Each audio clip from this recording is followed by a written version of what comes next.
நேற்றைய தினம் வந்து கோயம்புத்தூர்ல வந்து நாம் தமிழர் கட்சியோட கூட்டம் இனப்படுகொலை நாள் ஒட்டி இன எழுச்சி பொதுக்கூட்டம் நடந்துச்சு. பல்லாயிரக்கணக்கான மக்கள் கூடினாங்க. ஒரு ரூபா காசு கொடுக்காம கூடிய கூட்டம். அதே போல நாம் தமிழர் கட்சி பெற்றிருக்கக்கூடிய இந்த 8 விழுக்காடு வாக்குங்கிறது ஒரு வாக்கு கூட காசு கொடுத்து பெறப்பட்டதில்லை. இதே போல உறுதிப்பாட்டை திமுக அதிமுக சொல்ல முடியுமா? இன்னும் சொல்ல போனா ஒரு சட்டமன்ற தொகுதிக்கு செலவு பண்ணலாம் தேர்தல் ஆணையம் வச்சிருக்க விதியை 40 லட்சம் தான், அதிகபட்சம் 40 லட்சம் தான். ஆனா திமுகவும் அதிமுகவும் கோடிகளை கொட்டி இறக்குது. குறிப்பா இடைத்தேர்தல் காலத்துல பணம் ஆறாக ஓடுது. இப்ப ஊழல் ஒழிப்புன்னு பேசுறாங்க. பேச என்ன தார்மீகம் இருக்கு? திமுக அதிமுக 2 பேரும் கட்சி வாக்கு காசு தருதா இல்லையா? ஈரோடு கிழக்கில் கொடுத்தாங்களா இல்லையா? இல்ல பாஜக ஊழலை பேசுவதற்கு எந்த தார்மீகமும் இல்லை. ஏன்னா அவங்க தான் நாட்டை ஆடுறாங்க. பாஜக ஆளக்கூடிய மாநிலங்கள் ஊழல் ஒழிச்சிட்டாங்களா?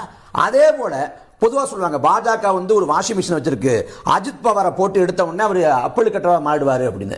அது வந்து உண்மை. அந்த வாதத்துல வந்து நான் அந்த விமர்சனத்துல அந்த குற்றச்சாட்டுல நான் மாறுபடல, உண்மைதான். அதே போல திமுக வாஷிங் மிஷின் வச்சிருக்கு. அந்த வாஷிங் மிஷின்ல வந்து செந்தில் பாலாஜியை உள்ள போட்டு எடுத்த உடனே அவர் அப்பல் கட்டவா மாறிடுறாரு. 2016 தமிழ்நாட்டில் பொது தொகுதியில 2 தொகுதியில தேர்தல் தள்ளிவிக்கப்பட்டுச்சு. ஒன்னு தஞ்சாவூர், இன்னொன்னு அரவக்குறிச்சி. அரவக்குறிச்சியில வாக்குக்கு அதிமுக காசு கொடுத்தது, அதிமுக வேட்பாளர் காசு கொடுத்தார். அன்புநாதன் வீட்டுல கட்டுக்கட்டா பணம் எடுத்தாங்க, சொன்னது திமுக. அன்புநாதன் வீட்டுல பணம் யாருக்கு எடுக்கப்பட்டது? அன்னைக்கு அரவக்குறிச்சியில வாக்கு காசு கொடுத்தது யார்? இதே செந்தில் பாலாஜி.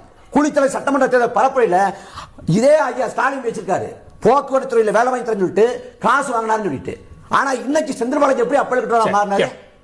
கூடுதல் இன்னொரு செய்தி, இப்ப அதிமுக வந்து அம்மையார் ஜெயலலிதா நிரூபிக்கப்பட்ட ஊழல் குற்றவாளி, மாற்று கருத்து இல்ல.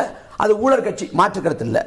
அந்த கூட்டணி குறித்து அண்ணன் பேசினாங்க. அதோட கூடுதல் ஒரு செய்தி என்னன்னா, இந்தியா கூட்டணி இருக்கக்கூடிய லாலு பிரசாத் யாதவ் மாற்றுத்திறன ஊழல் வழக்கில் நிரூபிக்கப்பட்ட ஊழல் குற்றவாளி என்று நிரூபிக்கப்பட்ட அவருக்காக தான் தமிழ்நாட்டின் முதலமைச்சர் இருக்கப்ப ஸ்டாலின் காலில் விழுந்து வணங்கினார். இது எந்த அடிப்படையில் சரின்னு எனக்கு புரியல. அதுக்கு நம்ம சொல்லட்டும்.